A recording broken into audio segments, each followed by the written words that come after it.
Elzine, Tez, and Rian's expressions were extremely tense, panic evident in the blonde girl's eyes. "Amy got on the con man's carriage and left," Elzine exclaimed, her voice cracking with fear. Her words painted an alarming scene.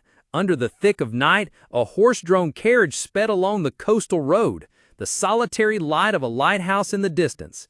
Inside the luxurious carriage, Amy sat opposite Giss, her expression strangely calm. The news was like a bucket of cold water thrown directly onto Shirone, shattering his usual composure. His eyes widened, filled with incredulous shock. "What did you say?" Shirone stammered, but the shock quickly gave way to anger and desperation. He lunged at Rian, his eyes burning with a fierce gaze. "What did Amy say when she left?" Rian didn't dare look his friend in the eye, his voice heavy with regret. "Tez and I tried to stop her. We were sure it was a trap," he explained. "Then Amy said—" In Rian's memory, under the soft, golden light emanating from the opulent mansion, Amy stood in the silent night courtyard. She turned her head, her fiery red hair standing out against the dark sky, her eyes filled with determination. "Don't worry," she said, her voice firm. "If anything happens, I'll handle them myself and get out. I'll be back soon. Besides," her voice lowered, a distant look in her eyes, "he would do the same." Rian recounted Amy's last words to Shirone, his face tight with worry. "That's what she said," he finished. Shirone was stunned. Cold sweat broke out on his temples as those words swirled in his mind. "I would also do the same?" he mumbled in confusion. Seeing the bewildered look on Shirone's face, Elzine stepped forward, her green eyes filled with concern. "I think Amy is very hurt," she explained earnestly. "She was very lonely the entire time you were gone." A tear rolled down her cheek as she recalled her friend's appearance. "That's not it, Tez," Shirone interrupted quickly, but then he suddenly stopped, as if he had just realized something more important. "What?"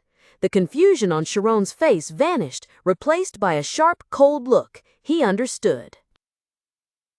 Shirone recalled the moment Marcia looked directly at him, her voice even but filled with a cruel truth.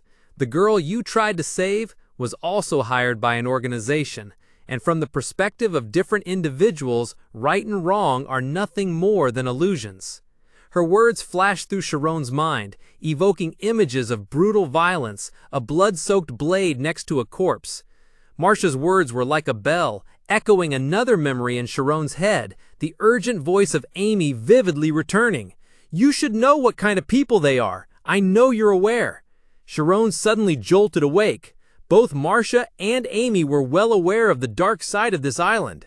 He recalled Amy's solitary back as she walked away, and her words echoed in his mind. Shirone would do the same. A terrifying thought flashed through his head. What if she went with him willingly? Unable to hesitate for another second, Shirone jumped up, his face showing panic and determination. "I'm gonna find Amy," he shouted, rushing out of the room and sprinting into the night. Rian, who was standing with Elzine outside the door, was startled by his friend's sudden appearance. "Why? What's going on?" Seeing the despair on Shirone's face, Rian didn't need to ask further.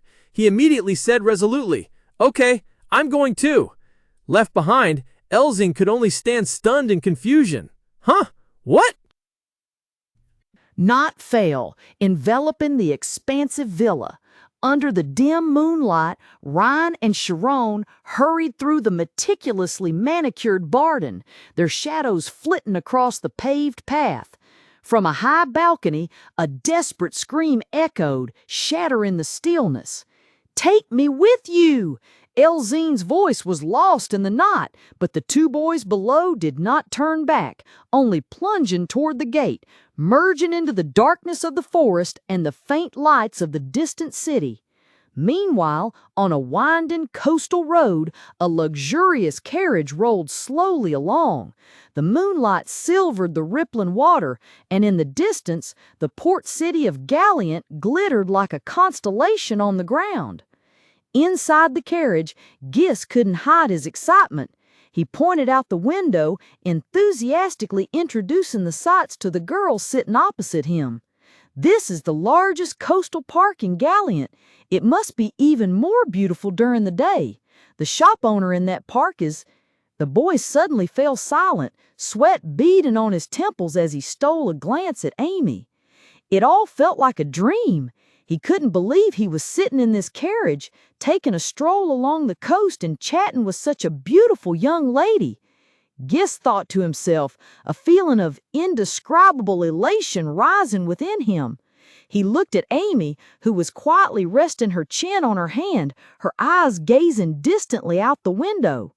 Her usual cold demeanor and sullen expression had disappeared, replaced by a strange serenity. In the silent moment, Giss couldn't take his eyes off the girl sitting across from him. In the dim light, Amy's fiery red hair and piercing blue eyes were even more captivating, making him think to himself, she looks even more beautiful. The silence was broken by Amy's slightly impatient voice. She rested her chin on her hand, gazing absently out the window. "When are we going to get there?" Giss startled, waving his hands in a flustered manner. "Oh, we're almost there. Sorry, it's a bit far.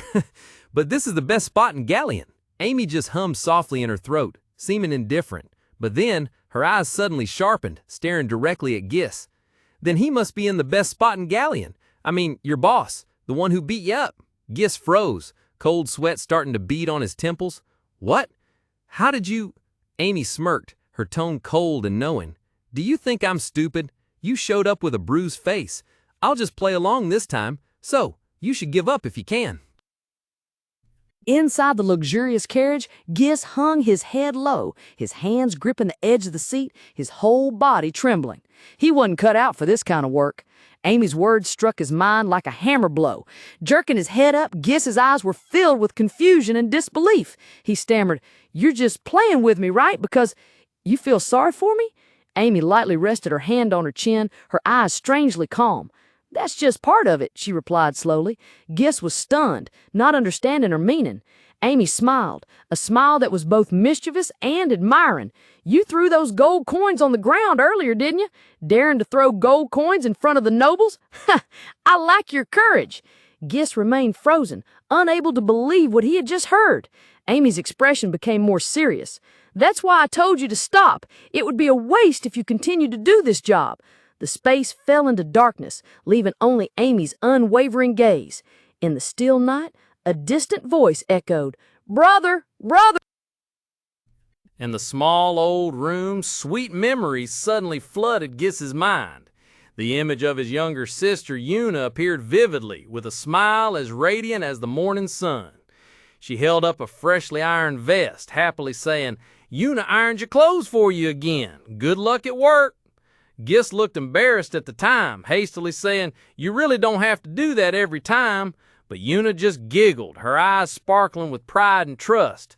"Hey, it's nothing. You have to look cooler than anyone else, because you're going to be the greatest person in the world." Those innocent words now felt like knives cutting into Giss's heart. He sank into the darkness of remorse. "I'm sorry, Yuna," his inner voice trembled. "I'm the most useless person in the world." Giss felt alone, lost in a boundless white void. He recalled the harsh words that people had thrown at him. "All this time, everyone has told me that an orphan like me can't live a normal life." Yet the red-haired woman beside him now was completely different. Then why is she saying such things? Why does she understand me? Giss screamed silently, his confusion and despair surging. "Do you realize where I'm taking you? Palcoa! That bastard isn't just some petty thug." Giss's face contorted, his teeth grinding together under the immense pressure, the fear and burden crushing him until he could barely breathe. In Giss's mind, the image of a brutal ruler loomed, fearsome and unyielding. His sharp, beast-like eyes haunted him. He's a veteran who fought countless battles in the Special Forces. It only took him 3 years to take this island. A moment of hesitation flashed through his mind. Should I tell her to run? But then that thought was extinguished by a terrifying memory. But then the image of his younger sister Yuna appeared, her innocent smiling face in horrific contrast to the bloodstains on her clothes. But what about my sister? Pain and fear bound Giss, not allowing him to retreat. Suddenly, Amy thought. Her voice was strangely calm, without the slightest hint of panic. Her eyes stared into the distance, as if she understood something. I think I understand why Shirone stopped me. Shirone, are there always such complicated thoughts in your head? Amy's words stunned Giss. He looked at her in surprise, and for a moment the image of a blonde boy flashed into his mind. He blurted out, "Shirone, you mean that blonde guy from back then?" Giss spoke, his voice unable to conceal his surprise. "There's nothing you can do to him. Just how rich is his family anyway?" "He's just a commoner," Amy replied calmly, her gaze distant. "What?" Giss shot up, his eyes wide with shock. "No way. However you look at it, he's your boyfriend." "That doesn't matter anymore," Amy interrupted, her voice low, tinged with a distant sadness. "He left me on this island and disappeared somewhere." Giss froze, Amy's words like a bolt of lightning. His eyes were fixed on the girl in front of him, his mind completely blank. Darkness seemed to swallow his thoughts. Everything was a chaotic mess, leaving only one question echoing in his head. What am I supposed to do? Outside, night fell over Galliant Port. The lights from the houses and moored boats flickered in the darkness, creating a scene that was both bustling and serene. In a cozy little tavern, two of Giss's accomplices were chatting idly at a wooden table, completely unaware of the impending doom. They were sipping their drinks and discussing their failed mission. One of them spoke up, his voice filled with worry and doubt. "I wonder if Giss is all right. He needs to get that red-haired girl to Palcoa, but is he really going to be able to do it? He even threw some gold coins in their faces. Lucky for him he didn't get beaten up." Sitting at a nearby table, Shirone had overheard the entire conversation. His face immediately turned cold. He stood up and headed straight for the two men, his voice icy. "What did you just say?" Right behind Shirone, Rian also appeared, placing a hand on his friend's shoulder, his eyes filled with menace. Amy, standing behind them, looked surprised at the sudden tension. Rian stared directly at the two men, who were beginning to tremble, and said in a low voice, "Could you give us the details?" Realizing they were in deep trouble, the two accomplices turned pale with fear. One of them shouted in panic, "Run!" They immediately knocked over their chairs and frantically tried to escape, but they couldn't go anywhere. In the blink of an eye, Rian had blocked their path, his powerful foot slamming down on the floor, blocking their only escape route. The thud made the two poor wretches freeze, their faces ashen as they looked up at the person who had just blocked them. They stammered, "What?" Rian stood tall, looking down at the two men cowering in fear, a cold smile playing on his lips. "All right, gentlemen." Inside the noisy room, the atmosphere suddenly became as tense as a bowstring. Ryan grabbed the kid's collar, lifting him off the floor with a cold, threatening expression. "Do you want to talk here or settle this outside?" he growled, while his foot was still stepping on another unconscious figure. Then from the distant bus station, a frantic cry echoed. Standing on a high balcony, the old ferryman with the snow-white beard took a long drag of his cigarette, gazing at the shimmering city at night, and suddenly turned around in surprise. The group rushed towards him, looking utterly miserable and panicked. Seeing this, the old man asked in surprise, "You're back already? Where do you want to go now?" Fear and extreme urgency were etched on the faces of the entire group. Ryan, with his eyes wide and bloodshot, shouted, "Please take us to the palace." As if waiting for just that, the old man jumped into the driver's seat, his face beaming with excitement. He cracked the whip hard, shouting, "All right, hold on tight, kids. The night in Gallian is still long. Ha ha!" The carriage immediately sped off like the wind, its wheels grinding on the dirt road. It crossed through the dense forest, heading straight towards the magnificent palace, radiating a brilliant light under the night sky. Inside the moving carriage, the atmosphere grew tense. Tess frowned slightly, cold sweat beading on his temples as he thought about what lay ahead. His accomplices are at the port, just as Shirone said. Elzine clenched her fist, her resolute green eyes fixed straight ahead. She murmured to herself, "Amy, just a little longer. We're coming to save you." The carriage finally came to a halt.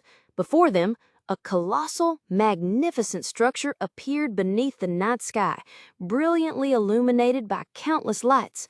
A large, elaborately carved sign with the word palace hung prominently above, confirming this was Palcoa's lair. A steady stream of elegantly dressed people were entering inside, and the two blended into the crowd, stepping onto the paved path leading to the magnificent gate. Meanwhile, deep inside the building, the atmosphere was completely different. On a luxurious armchair, the leader of the parrot gang, Palcoa, was lounging. He chewed noisily on a small piece of wood, revealing jagged teeth with a few gaudy gold ones. Surrounded by two beautiful women, he raised his glass, surveying the opulent feast before him with a complacent look. He rumbled with pleasure. Well, fantastic. From a hidden corner, he stealthily observed and secretly admired. She's definitely a high-ranking noble, at least second tier. In the lavish, noisy room, Amy Karmas sat cross-legged on a luxurious armchair, her arms crossed over her chest with an impatient expression. The dazzling chandelier shone down but seemed unable to dispel the coldness and boredom on her face. "Is all I have to do just sit here?" she asked contemptuously. Across from her, Palcoa, the shaggy-bearded leader of the parrot gang, burst into hearty laughter between two women nestled in his arms. He raised his glass towards Amy and said in a booming voice, "Ha ha, of course! Did you really think I'd do anything to a lady? I just wanted to apologize for my men's previous rudeness, so please, make yourself comfortable." Amy said nothing, silently gazing at the liquor in the glass on the table. Her expression remained unchanged, her sharp eyes gleaming with vigilance. Her heart was full of suspicion. What is he planning? She glanced around the chaotic room with its writhing dancers and noisy crowd. He really brought me here just for this? What a waste of time. I should have gone to train. She gently swirled the glass, her eyes following the small object spinning in the pink liquid. A fleeting thought appeared. Will this really be helpful for understanding Shirone? Under the dim yellow light, her fiery red hair stood out even more, but her green eyes held a hint of sadness and detachment. Her slender hands elegantly lifted a glass of wine, the ruby-red liquid swirling, containing a sprig of strange herb. Indifferently, she raised the glass to her lips, preparing to drink. From a hidden corner on the floor, amidst the motionless bodies, Giss looked up in horror. He had seen everything, witnessed the moment Palcoa secretly slipped the deadly poison into Amy's glass. His whole body paralyzed, he could only scream in silence, hoping some miracle could transmit his warning. "Don't drink that! He put loop in it!" The boy's face contorted with helplessness and despair, his teeth grinding together. But Giss's futile warning could not reach Amy. She slowly took a sip, while Palcoa sat opposite her, holding his own glass of wine, a sinister and satisfied smile spreading across his face as he watched his plan succeed. The air thickened and Giss froze, his eyes wide with horror. He could only manage a choked sound in his throat. His trembling hand clenched into a fist, sweat pouring as a feeling of utter helplessness and rage surged in his chest. In stark contrast to Giss's terrified expression, Amy Karmas appeared completely nonchalant. She took a small sip of the deep red drink from her elegant glass, her eyes gleaming with amusement and a hint of smugness. Meanwhile, Palcoa made no attempt to hide his glee. He narrowed his eyes, a malicious and cruel smile spreading across his face, revealing his hideous gold teeth. Suddenly, outside, two guards standing before a colossal steel door whirled around in alarm. One of them hastily raised his hand, shouting in panic, "Hey, you kids, this isn't a place for..." A dry crack echoed as the pirate took the full force of a devastating blow to the face, leaving him reeling. Giving their enemy no respite, the three friends charged in like a whirlwind. Rian unleashed a powerful descending kick. Simultaneously, Shirone, her eyes flashing with azure magical light, clenched her fist encased in pure energy and delivered a thunderous punch. Elzine joined the fray, her face alight with determination as she unleashed her own deadly attack. The three strikes converged perfectly, slamming a powerful shockwave into the pirate's stomach, doubling him over in agony before he could utter a sound. Not far away, the old ferryman casually leaned back on a pile of dry straw, a pipe in his hand. After taking a long drag and exhaling a plume of white smoke, he squinted, his face filled with nostalgia as he recalled his youthful days. A smile flickered across his lips as he muttered, "I used to be just as formidable as them."